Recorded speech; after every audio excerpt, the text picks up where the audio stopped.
Welcome back to my channel ನನ್ನ ಸ್ನೇಹಿತರೆ.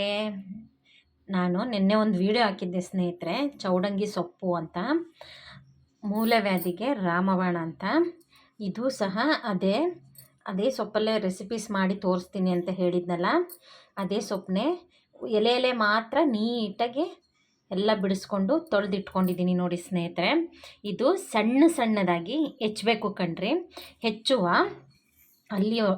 ಅಷ್ಟರೊಳಗೆ ನಾನು ಇಲ್ಲಿ ರೆಸಿಪೀಸ್ ತೋರಿಸ್ತೀನಿ, ಇಂಗ್ರೀಡಿಯೆಂಟ್ಸ್ ತೋರಿಸ್ತೀನಿ ಏನೇನು ಅಂತ ಅಂದ್ಬಿಟ್ಟು. ಇಲ್ಲಿ ಒಂದು ಈರುಳ್ಳಿ, ನಿಮಗೆ ಖಾರಕ್ಕೆ ತಕ್ಕಷ್ಟು ಒಣಮೆಣಸಿನ್ಕಾಯಿ, ಒಂದು 2 ಸ್ಪೂನಷ್ಟು ಕಾಯಿ ತುರಿ, ಒಂದು 7 ಬೆಳ್ಳುಳ್ಳಿ ತೊಗೊಂಡಿದ್ದೀನಿ. ಹಾಗೆ ಇಲ್ಲಿ ಸಾಸಿವೆ, ಕಡಲೆಬೇಳೆ, ಉದ್ದಿನಬೇಳೆ, ಜೀರಿಗೆ ಕಣ್ರಿ. ಫಸ್ಟ್ ಏನು ಮಾಡೋದು ಅಂದರೆ ಇದನ್ನು ಚಿಕ್ಕದಾಗಿ ಹೆಚ್ಕೋಬೇಕು ನೋಡಿ ಸ್ನೇಹಿತರೆ. ಈ ಚೌಡಂಗಿ ಸೊಪ್ಪನ್ನ ಸಣ್ಣದಾಗಿ ಹೆಚ್ಕೊಂಡಿದ್ದೀನಿ ಕಣ್ರಿ. ಈಗ ಮಾಮೂಲಿ ಸೊಪ್ಪು ಮಾಡೋ ಪಲ್ಯದ ಥರ ಅಲ್ಲ ಇದು, ಸ್ವಲ್ಪ ಲೈಟಾಗಿ ಒಂದು ಡಿಫ್ರೆನ್ಸ್ ಇದ್ದೇ ಇರುತ್ತೆ. ವಿಡಿಯೋನ ನೋಡಿ ಕೊನೆವರೆಗೂ ಸ್ಕಿಪ್ ಮಾಡಬೇಡಿ ನೋಡಿ ಸ್ನೇಹಿತರೆ. ಇಲ್ಲಿ ಬಾಣಲಿಗೆ 1-2 ಸ್ಪೂನಷ್ಟು ಒಂದೇ ಸ್ಪೂನಷ್ಟು ಎಣ್ಣೆ ಹಾಕಿದ್ದೀನಿ ಕಣ್ರಿ. ಅದೇ ಎಣ್ಣೆಗೆ ಇಲ್ಲಿ ನಾವು ಸೊಪ್ಪನ್ನು ಹೆಚ್ಚಿಟ್ಕೊಂಡಿದ್ವಲ್ಲ, ಆ ಸೊಪ್ಪನ್ನು ಹಾಕಿ ಚೆನ್ನಾಗಿ ಆ ಎಣ್ಣೆಲೆ ಫಸ್ಟು ಹುರ್ಕೊಳ್ಳೋಣ ನೋಡಿ ಸ್ನೇಹಿತರೆ. ಎಣ್ಣೆ ಒಳಗೆ ಒಂದು 2-3 ನಿಮಿಷ ಚೆನ್ನಾಗಿ ಫ್ರೈ ಮಾಡಿದ್ದಾಗಿದೆ ಕಣ್ರಿ.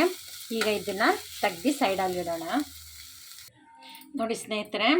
ಈಗ ಅದಕ್ಕೇ ಒಂದು 1/4 ಟೀ ಸ್ಪೂನಷ್ಟು ಜೀರಿಗೆ, 1/4 ಟೀ ಸ್ಪೂನಷ್ಟು ಸಾಸಿವೆ, ಹಾಗೆ ಸ್ವಲ್ಪ ಉದ್ದಿನಬೇಳೆ, ಕಡಲೆಬೇಳೆ, ಹಾಗೆ ಒಂದು 7 ಜಜ್ಕೊಂಡಿದ್ವಲ್ಲ ಬೆಳ್ಳುಳ್ಳಿ, ಆ ಬೆಳ್ಳುಳ್ಳಿನ ಹಾಕಿ ಒಂದು 2 ನಿಮಿಷ ಫ್ರೈ ಮಾಡೋಣ. ನಾನು ಯಾವ ಬಾಣಲಿಲಿ ಸೊಪ್ಪು ಫ್ರೈ ಮಾಡ್ಕೊಂಡಿದ್ದೋ ಅದೇ ಬಾಣಲಿನೇ ತೊಗೊಂಡಿದ್ದೀನಿ. ಹಾಗೆ ಒಣಮೆಣ್ಸಿನ್ಕಾಯಿನೂ ಸಹ ಹಾಕ್ಕೊಳ್ಳೋಣ ಸ್ನೇಹಿತರೆ.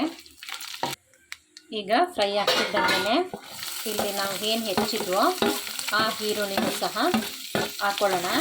ಅದು ಸಹ ಒಂದು ಚೆನ್ನಾಗಿ ಫ್ರೈ ಆಗಲಿ, ಹಸಿ ವಾಸನೆ ಎಲ್ಲ ಹೋಗಲಿ ನೋಡಿ ಸ್ನೇಹಿತರೆ. ಚೆನ್ನಾಗಿ ಈರುಳ್ಳಿ ಎಲ್ಲ ಫ್ರೈ ಆಗ್ತಾಯಿದೆ ಕಣ್ರಿ. ಈಗ ನಾವು ಫ್ರೈ ಮಾಡಿ ಇಟ್ಕೊಂಡಿದ್ವಲ್ಲ ಸೊಪ್ಪು, ಆ ಸೊಪ್ಪನ್ನು ಸಹ ಇದರೊಳಗೆ ಹಾಕ್ಕೊಳ್ಳೋಣ. ಹಾಕಿ ಹಾಗೆ ಒಂದೊಳ್ಳೆ ಮಿಕ್ಸ್ ಕೊಡೋಣ ಸ್ನೇಹಿತರೆ. ಈಗ ರುಚಿಗೆ ತಕ್ಕಷ್ಟು ಎಷ್ಟು ಬೇಕೋ ಉಪ್ಪು ಅಷ್ಟು ಹಾಕ್ಕೊಳ್ಳೋಣ. ಈ ಪಲ್ಯಕ್ಕೆ ಉಪ್ಪು ಅಷ್ಟು ಹಿಡಿಯೋದಿಲ್ಲ, ಉಪ್ಪು ಕಮ್ಮಿ ಆದರೂ ಪರವಾಗಿಲ್ಲ, ಆಮೇಲೆ ಹಾಕೋಬೋದು, ಜಾಸ್ತಿ ಮಾತ್ರ ಮಾಡ್ಕೊಳ್ಲಿಕ್ಕೆ ಹೋಗಬೇಡಿ. ಹಾಗೆ ಒಂದು ಕಾಫಿ ಲೋಟದಷ್ಟು ನೀರನ್ನ ತೆಗೆದು ಹಾಕೋಣ ಸ್ನೇಹಿತರೆ. ಈ ನೀರಲ್ಲೇ ಚೆನ್ನಾಗಿ ಬೇಯಬೇಕು. ಹಾಗೆ ಈ ನೀರೆಲ್ಲ ಫುಲ್ಲು ಸುಂಡೋಗಬೇಕು, ಅಲ್ಲಿವರೆಗೂ ಇದನ್ನು ಮುಚ್ಚಿ ಬೇಯಿಸೋಣ. ನಾನು ನಿಮ್ಗೆ ಯಾವಾಗಲೂ ಹೇಳ್ತೀನಿ ಯಾವ ಸೊಪ್ಪನ್ನು ಮುಚ್ಚಬಾರ್ದು ಅಂತ, ಅಂದರೆ ಈ ಸೊಪ್ಪನ್ನ ಮುಚ್ಚಿ ಬೇಯಿಸೋಣ ನೋಡಿ ಸ್ನೇಹಿತರೆ. ಸೊಪ್ಪೀಗ ಚೆನ್ನಾಗಿ ಬೆಂದಿದೆ ಕಣ್ರಿ. ಅದಕ್ಕೇ ನಾವು ತುರಿದಿಟ್ಕೊಂಡಿದ್ವಲ್ಲ ಕಾಯಿ, ಆ ಕಾಯಿ ತುರಿನ ಹಾಕ್ಕೊಂಡು ಒಂದೊಳ್ಳೆ ಮಿಕ್ಸ್ ಕೊಡೋಣ. ನೋಡಿದ್ರಲ್ಲ ಸ್ನೇಹಿತರೆ, ಇಷ್ಟೇ ಕಣ್ರಿ, ಚೌಡಂಗಿ ಸೊಪ್ಪು ಪಲ್ಯ ರೆಡಿ ಆಯಿತು.